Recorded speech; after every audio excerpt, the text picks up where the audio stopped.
All right, thank you all for being here. I'll call to order the meeting for the October Travelers Planning Commission. First thing is to do roll call, so we'll start down here on my right with Ben. Ben Kolosewski.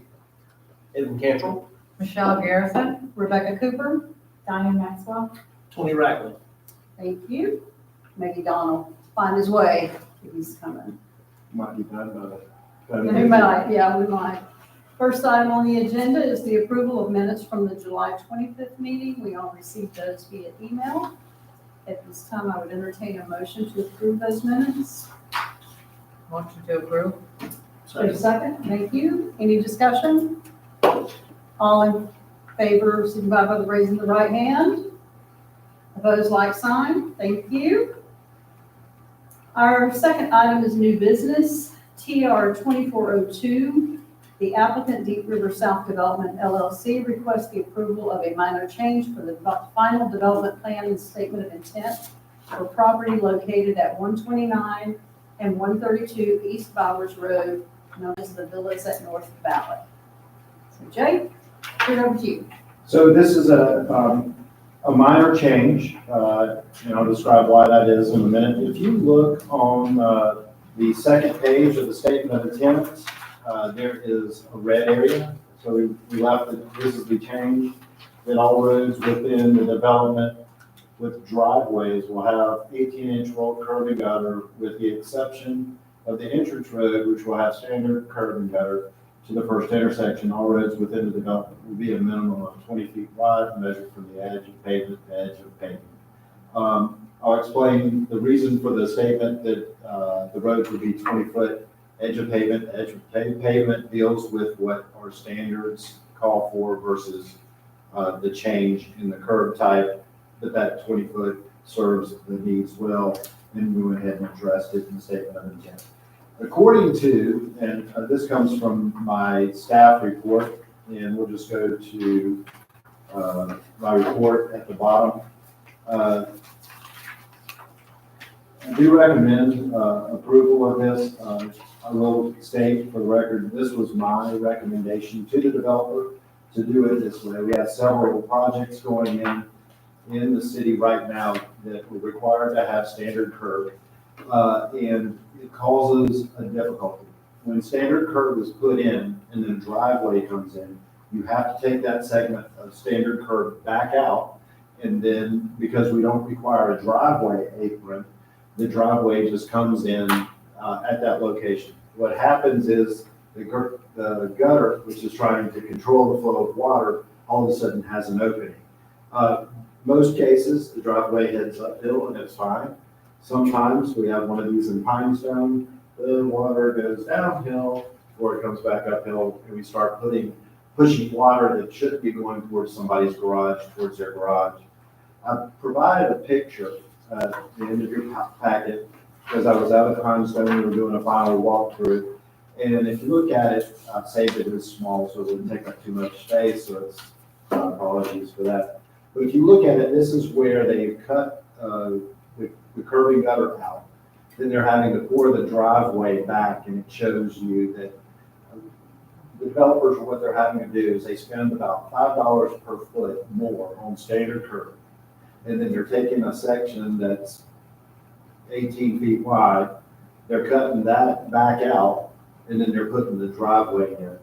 Not only is it costly in that direction, but it also creates a place where water could infiltrate below pavement, and it also creates the loss of the control of the water within the gutter system.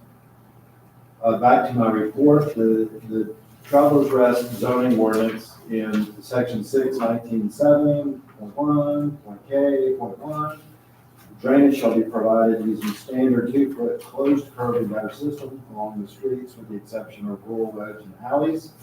Valley curb and gutter is prohibited. Valley curb is the same as roll curb. We will be addressing this within our ordinance because there is no way to disallow a developer from doing this. In this case, it's a flexible review district. Instead of asking for a variance, they're just basically making a minor change to the ordinance for their subdivision. So, valley curve is a better construction method in subdivision developments. Standard curve, however, will still be used at the entrance. And when we rewrite the ordinance, we will still push that the entrance roads would have standard curve.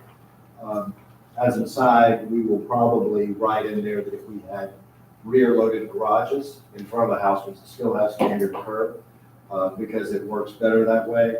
But in any development that's going to have driveways running into standard curve, we need to write it so that they can have roll curve placements. The FRD allows the developer to write zoning codes specific to the development. In this case, it's a minor change because it doesn't really change the design and everything you've seen before.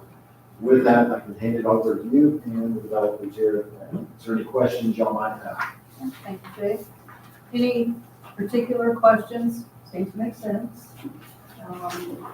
I think it's fortunate with Jay's experience to recognize that maybe we need to be making a certain change in our general ordinance to alleviate this type of thing in the future. So, anybody?